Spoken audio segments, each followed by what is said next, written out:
को सिंदूर दो। ऐसे चिनाई व्यक्ति के साथ विवाह करने का ध्यान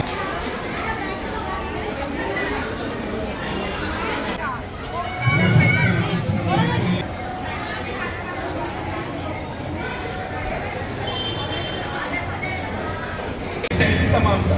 आप राज सिंह राजा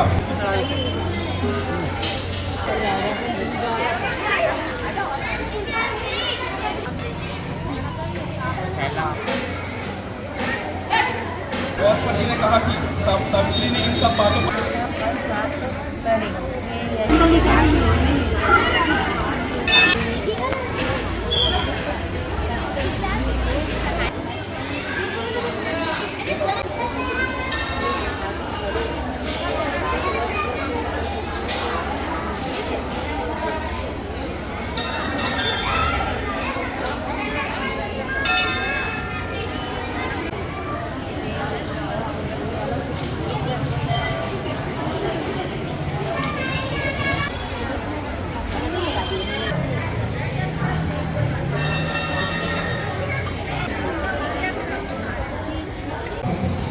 उस कन्या का नाम भी उन्होंने सावित्री ही रखा।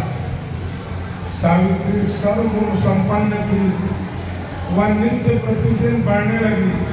दूसरों का वर्णन किस प्रकार कर सकती हूँ।